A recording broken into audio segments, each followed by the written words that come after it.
احتشام صاحب یہ جو اب ہم سیلریڈ کلاس سے ہی نکلواتے رہے ہیں اسی کی وجہ سے تو اتنی ٹیکس کلیکشن ہو سکی ہے ممکن.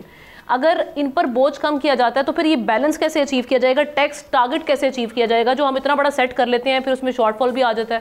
اب کریں گے کیا یہ آگے؟ دیکھیں آمنہ ذیشان بھائی جو ہے نا وہ بڑا لحاظ کر رہے ہیں, انہوں نے ایف بی آر پہ افسوس کا اظہار کیا, اگرچہ ان پہ شک کا اظہار کرنا چاہیے کہ کس وقت کس کی جیب پہ کتنا بڑا وہ ہاتھ ڈالیں گے.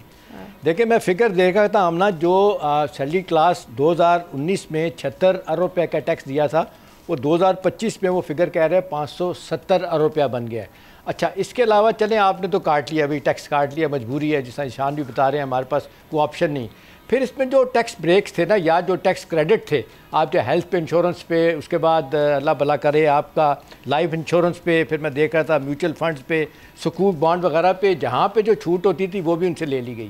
اب سوال یہ کہ اس پہ کوئی بریک لگے گی, ترقی معکوس بجائے اوپر جانے کے ہم نیچے آ رہے ہیں. مطلب کے زمانے میں جو ہونا چاہیے تھا کہ سیلری کلاس پہ سے بوجھ کم کر کے ان کو سہولتیں دی جائیں وہ تو نہیں ہو رہی, اور ٹیکس ان کا بڑھائے چلے جا رہے ہیں. اچھا اب زیادہ پریشانی کی بات یہ ہے کہ اب اس کے بعد حکومت نے کیا کرنا, آپ خود کہہ رہی ہیں ہم نا 725 ارب روپے کا شارٹ فال ہے. آپ کو لگتا ہے کہ آئی ایم ایف اتنی آسانی کے ساتھ اجازت دے دے گا؟ نہ وہ بجلی اب مزید سستی کرنے کی اجازت دے گا, پیٹرول کی پرائسز تو یہ نہ ہی ہے نا, معذرت کے ساتھ نہ ہی ہے. جب ہم نے کنڈیشنل کر دیا اور اس کو ان کو منانا, ان کو کنونس کرنا بھی تو ہمارا ہی کام ہے, ہمارا ہوم ورک ہے اس سے ریلیٹڈ. جی پچھلی دفعہ انہوں نے ایک بتایا تھا یہ 2 مہینے پہلے کہ جی بڑی پرائم منسٹر نے کہا تھا کہ پوری ایک ٹیم ہماری بیٹھی تھی, ہم نے باقاعدہ جا کے ان کو کنونس کیا کہ ہم نے بجلی کی قیمت کم کرنی ہے تو ہمیں, انہوں نے کم کرنے کی اجازت دی. وہ کہتے ہیں بڑا وقت لگا تھا. دیکھیں آمنہ صورتحال اس وقت یہ ہے کہ بھئی آپ پی ایس ڈی پی ہے نا, میں دیکھ رہا تھا یہ جو پیسہ پیٹرول پرائسز والا وہ کہتے ہیں ہم نے ریلیف نہیں دیا, بلوچستان پہ خرچ ہوگا. میں فگر دیکھ رہا تھا آمنہ, آپ حیران ہوگی کہ 1100 ارب روپے کا 1.1 ٹریلین کا یہ پی ایس ڈی پی ہے, جو ابھی پہلے 8 ماہ میں یہ صرف 28% خرچ ہوا ہے, یہ 1312 ارب روپیہ خرچ ہوا ہے. بھئی یہ پیسہ آپ نے بعد میں, ویسے بھی صوبے جو ہیں وہ سرپلس میں ہیں, کوئی خسارے بھی نہیں جا رہا.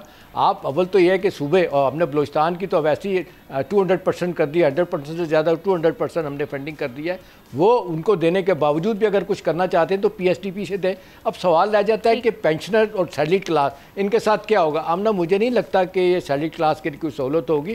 ویسے تو جو باڈی لینگویج تھی فائنانس منسٹر کی یہ تھی کہ یہ جو ٹیکس لگایا گیا, یہ بہت زیادہ ٹیکس وصول کیا ہم نے سیلری کلاس سے, اس پہ کٹ لگے گا. لیکن یہ تو آمنہ میرا خیال ہے 50-60 ہزار تنخواہ لینے والا جو مہینے کی ہے یا مشکل سے 6 لاکھ اس کی بنتی ہے سالانہ, اس کو تھوڑا بہت ریلیف ملے گا. اور وہی بات ہے کہ پاکستان میں ایک دفعہ کوئی ٹیکس لگ جائے, ایک دفعہ آپ کی جیب سے پیسہ نکلنا شروع ہو جائے, وہ واپس نہیں آتا. بالکل ٹھیک ہے. سبسکرائب کریں اور بیل دبائیں تاکہ کوئی خبر رہ نہ جائے.